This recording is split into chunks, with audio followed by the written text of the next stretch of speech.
Is this 12-inch screen better than the factory 12-inch screens?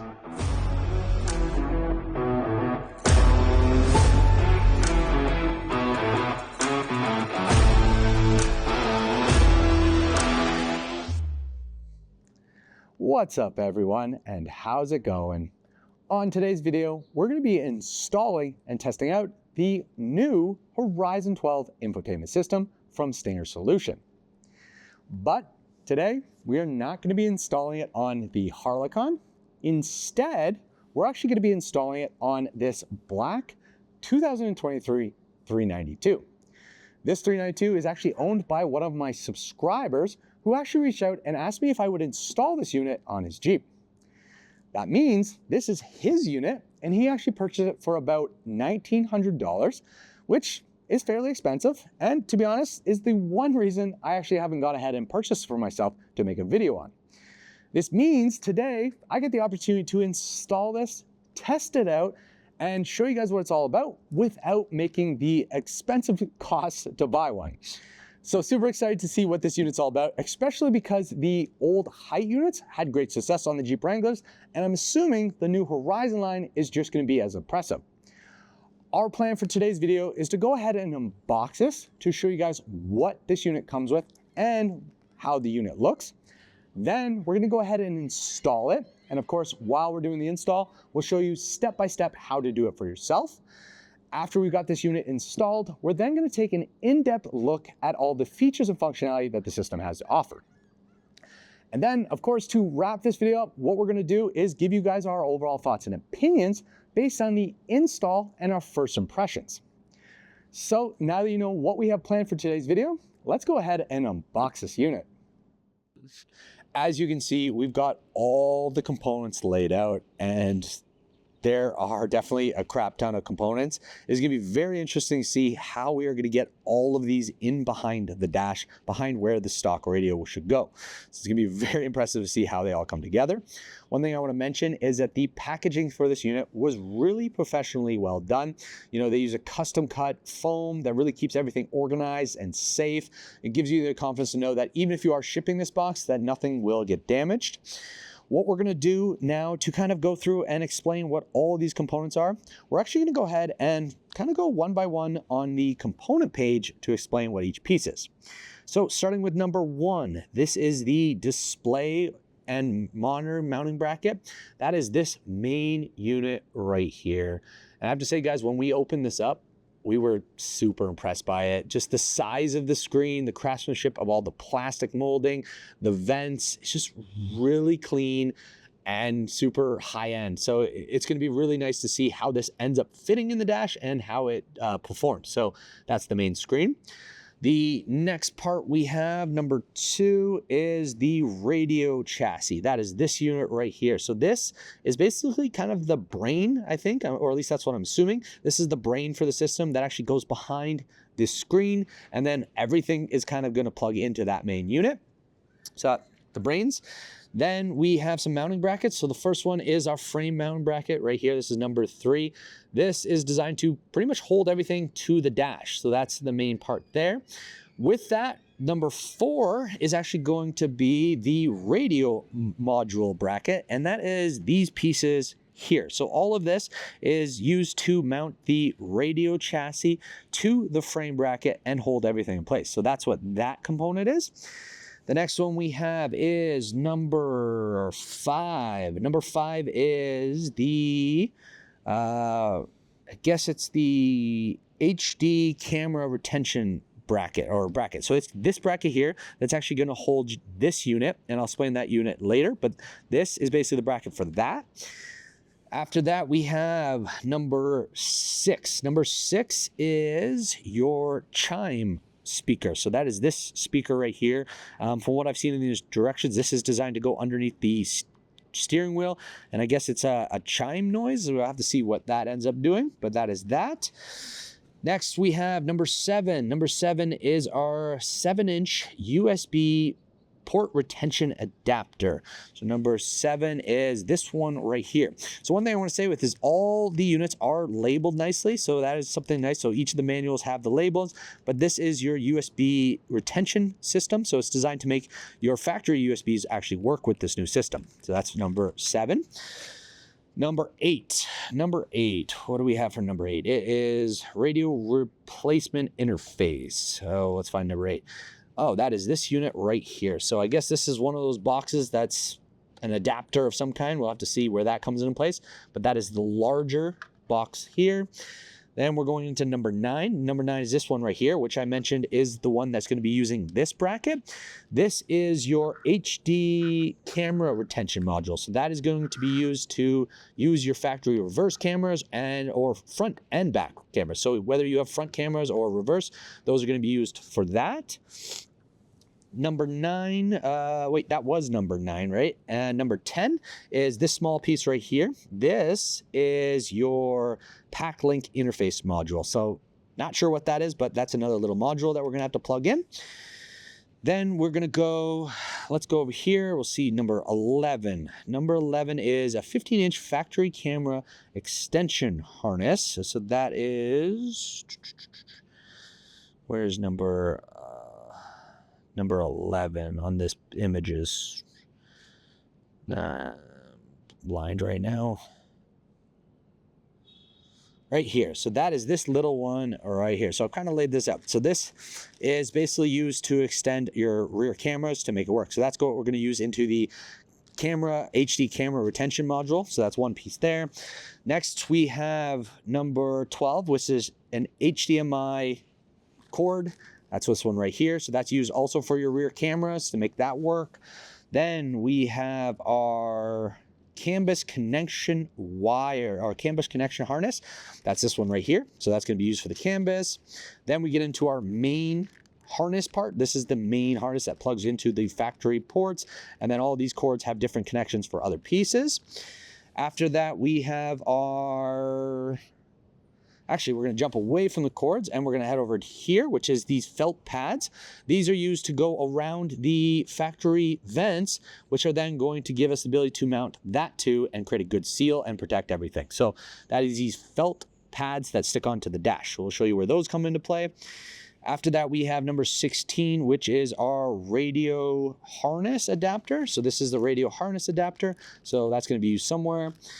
Then we have our satellite antenna adapter. So this is used for, I believe, your satellite XM, I believe. That's probably what that's going to be for. Or I think that's your XM radio adapter. Next, let's head over here. We did that satellite antenna adapter. Then we have a 20-inch data harness. That is number 18. That is going to be this one right here. So again, everything is nicely labeled. You can see the labels are also listed all along here. So everything is nicely labeled in its bag. So you really want to keep everything in the bag until you're ready to open it.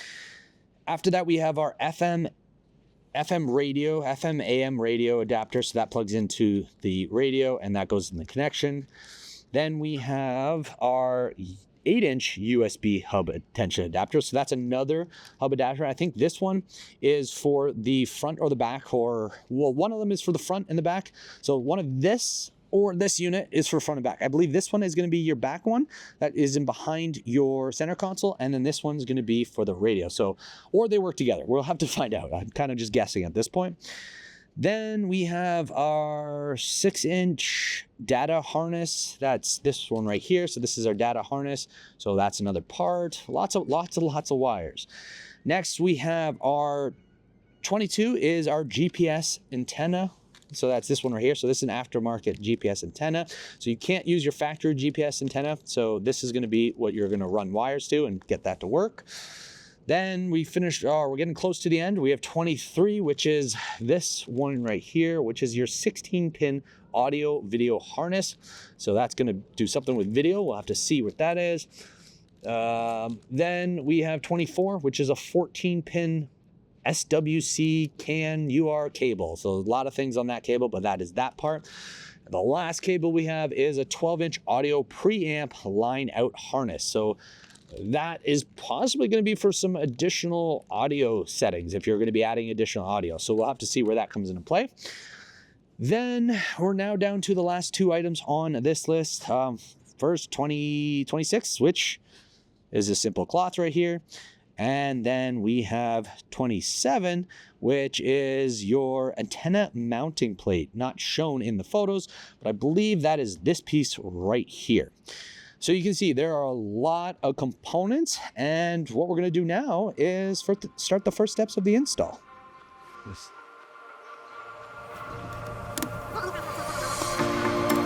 Told you to walk away. That was my first and last mistake. I'm blue without your face. We're walking up.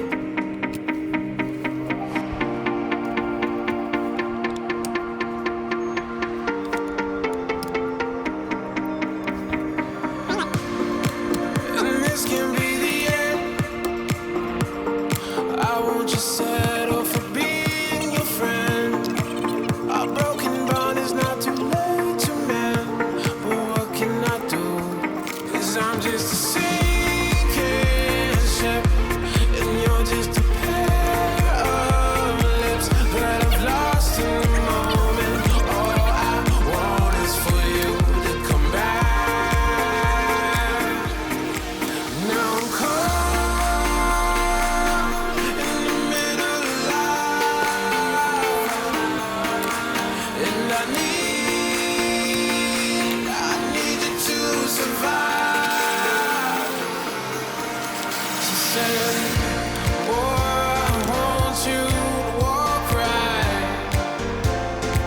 I can give you one more chance. You're only living in your damn head.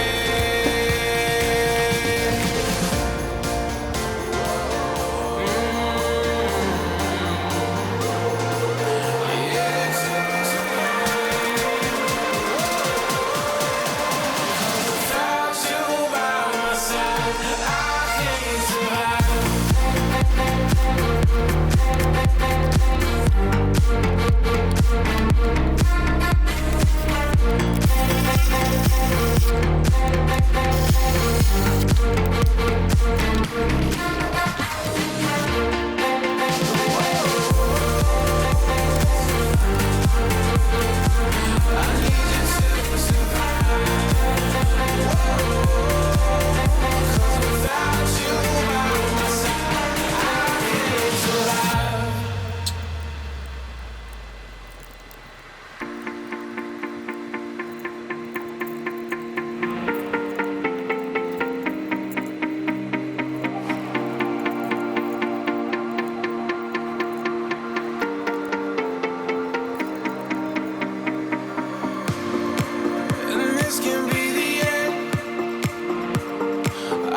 Settle for being your friend.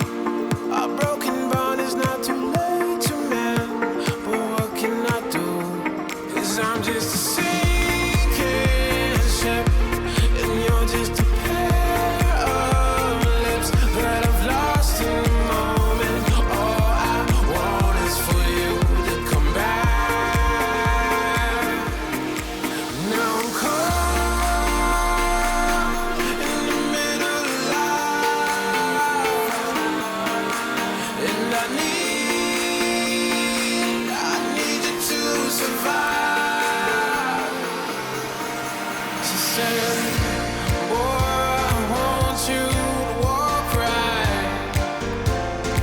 So I can give you one more chance.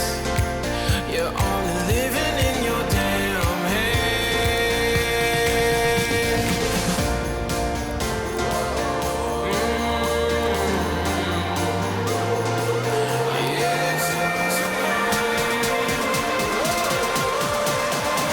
Without you by my side,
Boy, I want you to walk right, so I can give you one more chance. You're only living in your damn head.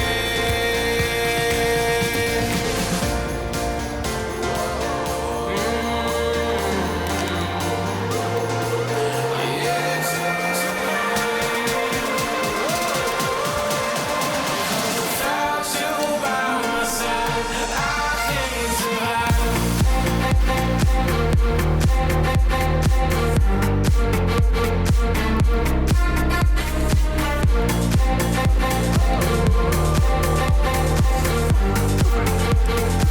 I need you to survive. Without you by my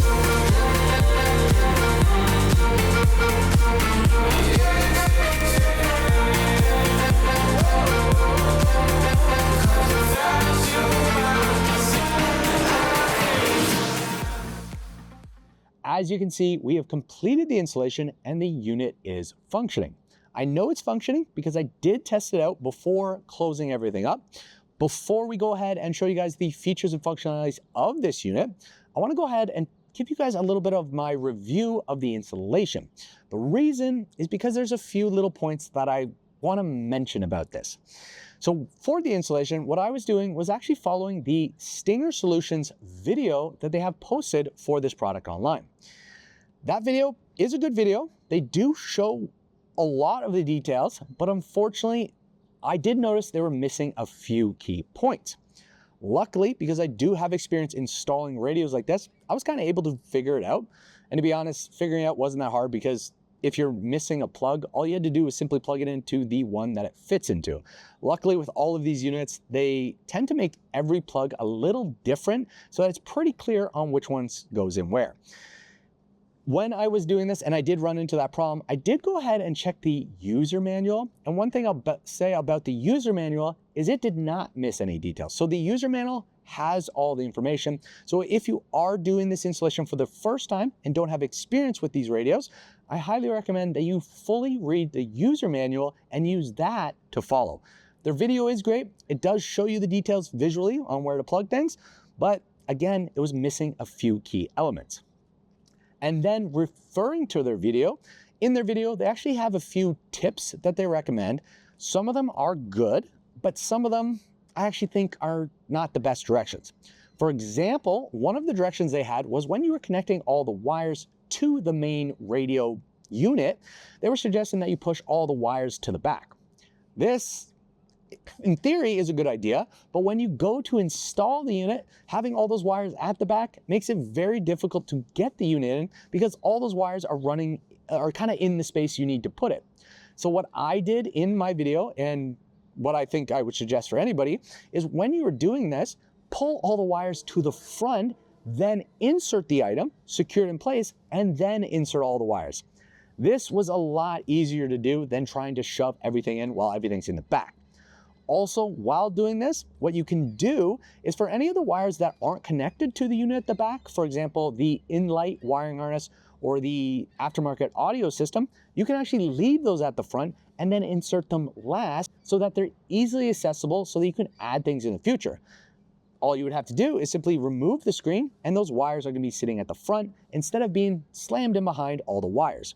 So that is a little suggestion. And then regarding wires, another tip that they kind of said is for the excess GPS wire, they actually suggested that you roll it up and then simply slide it in behind here. I don't think that's a good idea because, again, the space behind here is so limited because there's already so many wires that it's actually better to put the excess wire in a different location. For myself, what I ended up doing is actually putting the excess wire in behind the glove box.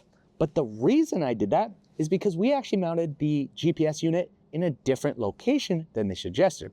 The location they suggested was up here in the roll bar.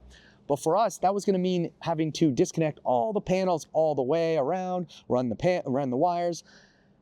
And for us, we just didn't want to go ahead and do that. We decided that this location was going to be a suitable one to try.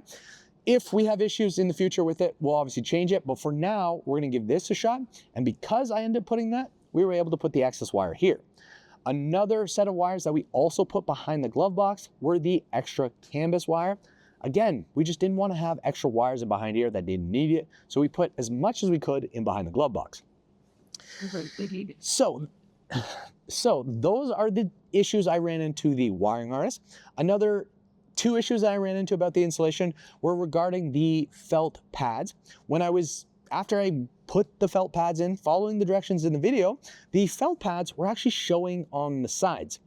Good thing I test fit it because I noticed this, and what I did was I simply popped it off, pulled the felt pads back, and then simply put it in place. What I would have loved about the felt pads is I would have loved them to be a complete circle, or at least something with a little bit more guides, so that you can ensure you put it in the right location and then you don't have to peel it up and replace it. So one little thing I would have liked. Another thing that I kind of think is a design element that I'm not a fan of right now about the installation was the little screw that you're supposed to insert at the top of the unit. The reason I don't like this is on a regular Jeep without adaptive cruise control, it probably won't be that hard, but on a Jeep with adaptive control, like you can see right here, you can't get a screwdriver in here. It doesn't fit and you can't get the thing. So a little challenge here. So what we're gonna need to do is get a smaller screwdriver that will work, and then we'll insert this. What I would have suggested from a design point is what they should have done is not put a screw up here. Instead, just done a little ledge that clipped onto something and then rotate it and secured it in the bottom. That would have been a lot easier than trying to put this little screw in. So we still need to go ahead and do that, but that is what it is. Right now, I think without it, it's probably still firm because the two screws here and the clips are all holding in place. Yeah, besides those points that I've mentioned, everything else was straightforward. There wasn't anything too crazy. It's just a lot of wires. It's a lot of plugs, a lot of different modules to get everything work together. Oh, one more thing we didn't install during this is we actually didn't run the media wire to the rear seat. The reason is because when I was following their instructions, I popped the back of the center console out and there was no plug. So it was a little bit different of unit. They didn't have the same unit, so I wasn't able to run that USB. That most likely means that in the back, he won't be able to plug in to use the media, but he'll still be able to do that in the front. He'll still be able to charge in the back because it will still have power, but it just won't be connected to the radio. So small little thing, something you just have to deal with when you're doing aftermarket radios. Okay, so besides that, that's kind of it.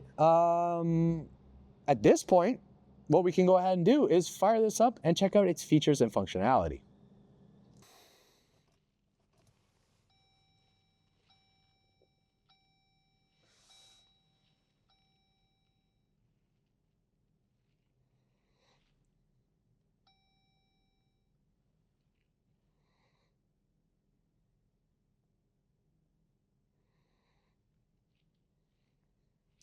So guys, as you can see, there is a small boot up sequence that does take a few minutes to get going. This is kind of common with a lot of these aftermarket systems, and to be honest, Uconnect has a boot up as well. It might not be as long as this one, but in retrospect, this one's actually pretty good, especially when I compare it to some of the other ones I've recently tested out. This one is actually pretty quick. Not a big deal, it just means the system has to wake up, that's all it is. When the system does wake up, it's going to take you to this radio page. This is your audio page. On this, you can choose whether you want FM, AM, you can go back to FM. There's also FM 1, 2, 3, so different channels. And on all those channels, you can actually add favorites as well. So that's an option here. You also have features like analog seek and auto seek. You also have this feature here, which is DX or lock. I'm not sure what that is. Somebody might be able to help me with that one. You can also directly tune, so put in the actual numbers that you want. So if you want 106.97, you can go, and it will actually go there. You also have some settings just for the radio. You can scan by genre, or you can auto preset. You can also change the sensitivity of the receiver. And you can also choose from whether you want it to have HD radio features or artist experience. On this side, you have options here where you can kind of scan. So you can see it is auto seeking to another channel. We are in a garage, so we're probably not going to find much right now. So it found the exact same channel, but that is an option. Over here, we have our north GPS symbol with the degrees. We also have the connected device. If you click on that, it's going to open up the connected device. We're not going to connect a device right this second. I'll show you that in the later part of this, but this is where we'll do that. Up here is probably the time. For some reason that's not showing up. We'll figure out what that's going on. But yeah, otherwise pretty good. If I click that button, what does this do? I'm not sure. That didn't seem to do anything. Yeah, that's pretty much these pages. Up here on the main bar on this side, we have a power button. This power button turns the screen off. But as you can see, the power is still technically on the screen because to wake the screen, all you do is press it. So it just makes the screen go black. It doesn't turn it off completely. It just makes it go black. Here you have volume. You can turn up and down the volume. Those two buttons there. You also have the mute button. Then if you click here, it's going to open the favorite page, which is the radio. If you click this will actually open up like your microphone for the device. So say you're running Sirius or Google, you can easily press that button and then engage Siri or Google and ask it whatever you want. So that's a cool feature. Obviously you need your phone connected, so maybe we'll play with that when we have our phone connected, but for now we'll leave it as is. The bottom here, we can unmute, so that shows your main mutes. You can also, right here is your navigation bar. So we click on that. On this page, we have a few options. We have camera, climate, vehicle information, vehicle settings. We have HD radio, we have Sirius XM, we have Android Auto, phone, Apple CarPlay, Bluetooth music, USB, Go navigation, and then we have some more over here. We have audio settings, we have Enlight 10 RGB, we have settings, HDMI port, AVN, AC control, DM Smart DSP, and DM control, and then focus. Not sure what focus is, but if we go back, let's start on the first one. So click on the cameras. So this takes a few minutes for the system to do it, but now we can see our front-facing camera. So it does work. It's not as clear as you think you would want it to be, but it is still pretty clear. It does have the lines are still working like factory. You can see I'm kind of turning the steering wheel. It's kind of moving. You can also switch to the rear camera as well. This one, yep. So you can see the rear camera, all the tools and the lines still work. You can also go to camera settings, and here on the camera settings, you can actually do some different settings if you want. So little things you can do on there. I'm not sure what this is, but whole different section available. If we go back to that page, we can click off-road. Off-road gives you displays on the cameras, which is really, really cool. I've never seen that. Shows your wheels, shows your direction. Yeah, this is so cool. I can't believe all this. I would love to be using this off-road because if you can see the trail, you can also see your pitch. This is really cool. This is above and beyond anything I've experienced. So if we get out of this, let's go back to just... Oh, we can wash the front camera. That's a 392 feature. Yeah, 392 feature that is available. Let's go back. So the next thing we have is climate control.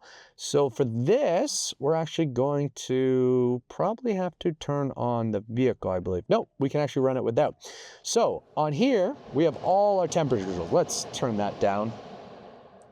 Let's turn that down. But on here, you have everything you need. You can turn on and off the steering heating. You can turn on the seats for both sides. That also only works when the car's on. The car's not on this second, but that does work. You can change the temperatures. You can change the fans. You can also select all the options that factory that you can do down here. They're all available on the screen, which is really, really cool. One thing I'll know a lot of you guys want to wonder about this screen is whether the vents do work. So right now, we'll turn this up. And the vents do work. You have some air coming through them, so they do redirect. It's a little different. It's not full coverage. It's more the bottom on this one. This one seems to be working fine. Yeah, a little thing like that. So let's turn that off. Let's go back to the main setting.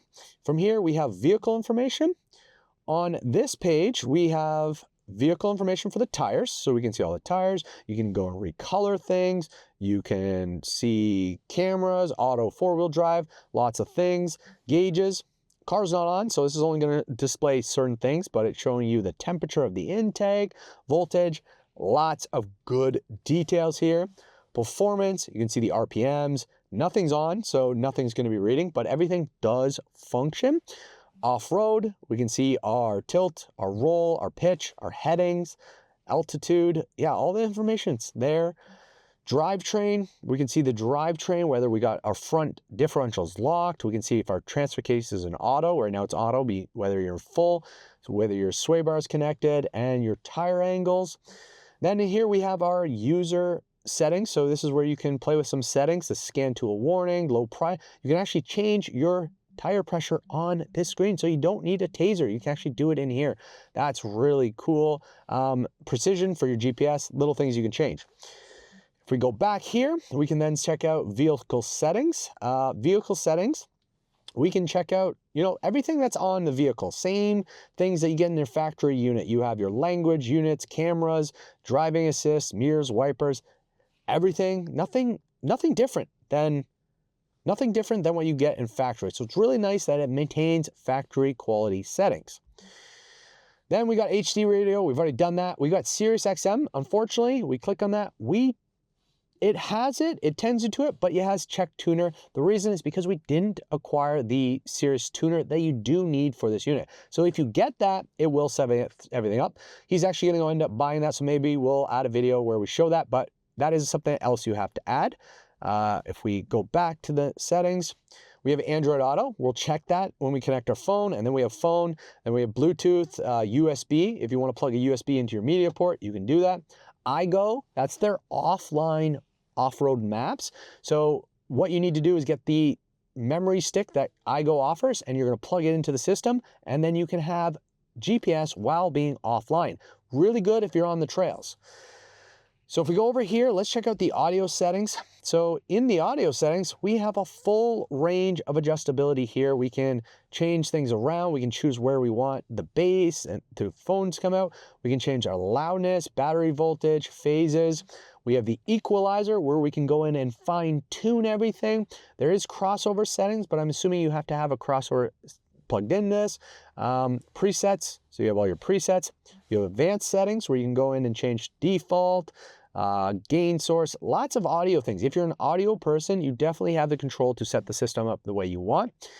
Then next option we have in our main menu is in light RGB. So this is a real cool setting. So we don't have this, but what this does is it gives us the ability to add our Enlight products to this and control it directly to the system. We're going to say we do have it. Just let's see if we can get the menu to show up. And we can. So with this, what you can do is actually control your rock lights by turning it on and off through the system. This is something we are going to be adding, but it's really cool. We can select all the colors. We can change whether we want it to change. We can select, right? And we can even change the brightness. Really cool. We're going to have to set that up when we add in his Light 10 rock lights that he does have.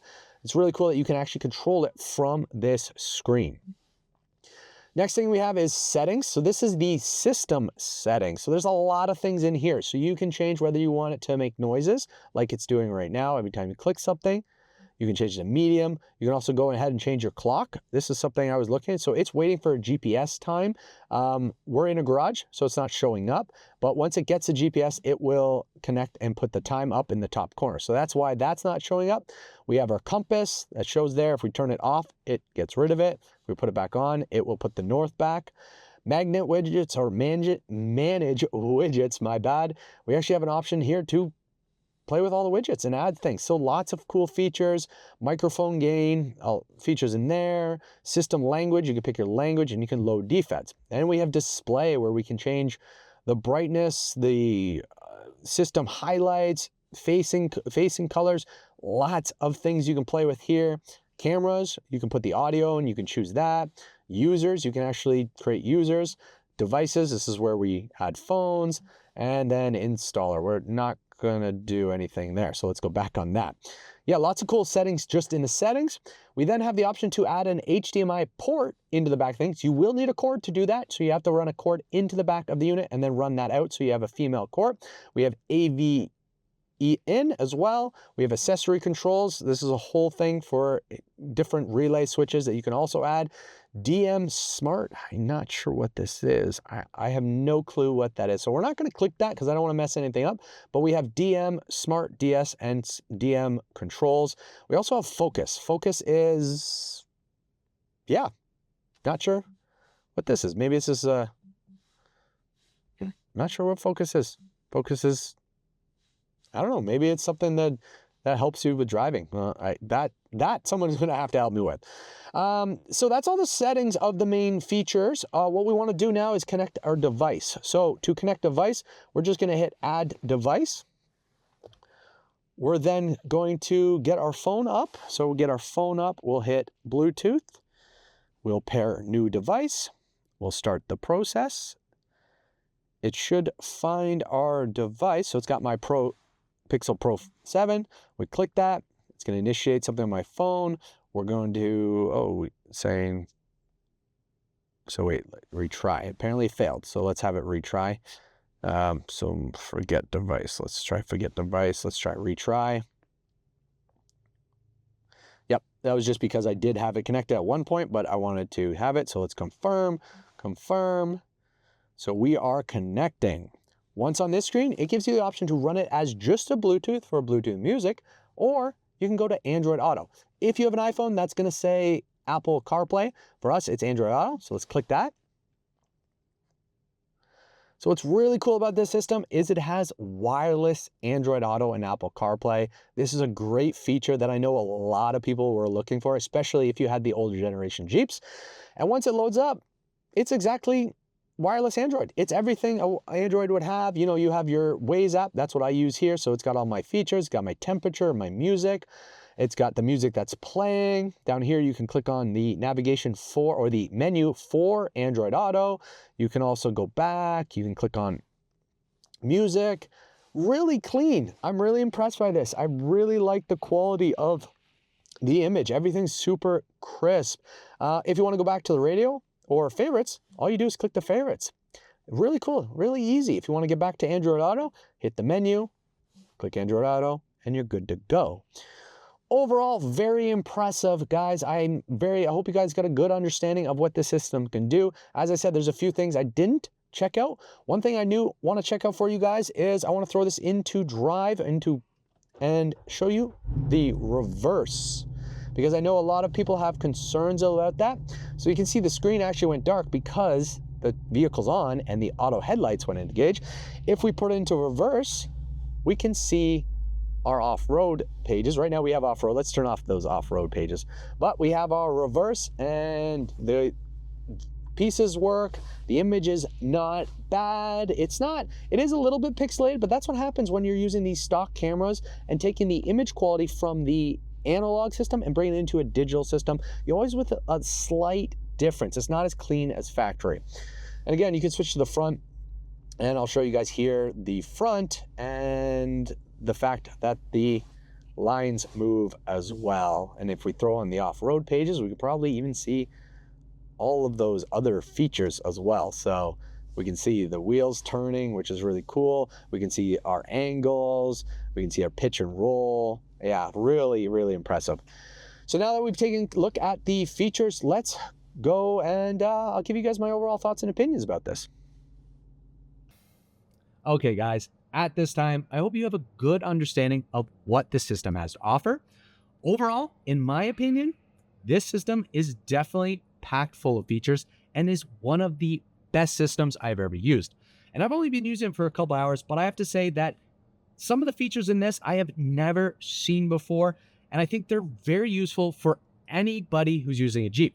If you're a hardcore off-roader, this system has all the off-road information you would need. It also has performance information. You can know how your vehicle's performing, if temperatures are high, and you can even display some of that off-road information on some of your cameras. So say you're using a front camera as a trail camera, you can even have the information displayed on that camera. So really cool. If you're a guy into audio, you can easily use this system to customize the way your audio sounds. If you're adding aftermarket audio parts, you can easily integrate it into the system. Yeah, it's super impressive. If you're a daily driver and you just want a bigger screen on your Jeep, this is that solution, as well as it has the wireless Android Auto and Apple CarPlay, which make it super simple because all you have to do is jump in your vehicle, turn it on, and it's going to go to your music and your apps, whatever you want to use that you use all the time. So super seamless. Really like this. It's a great addition.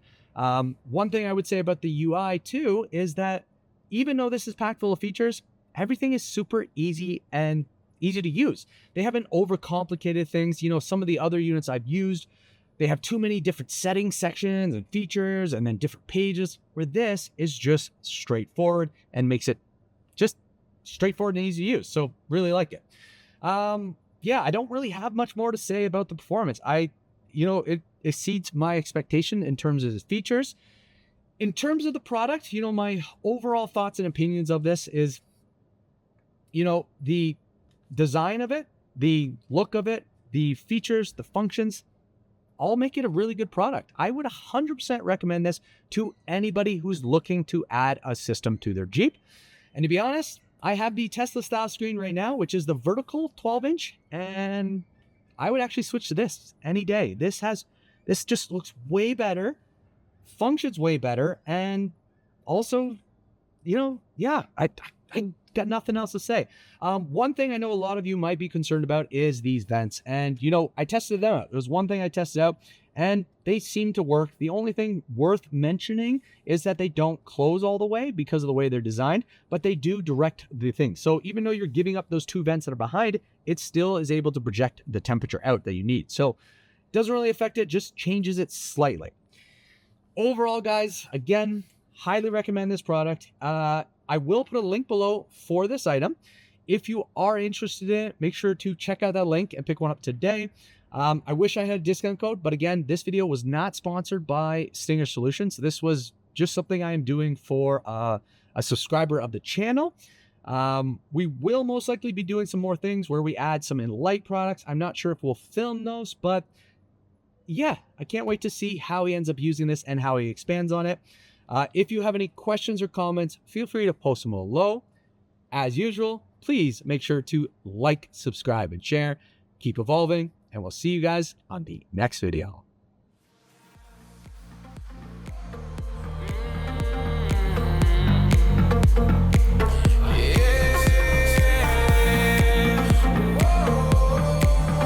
Cause without you by my side, I can't survive.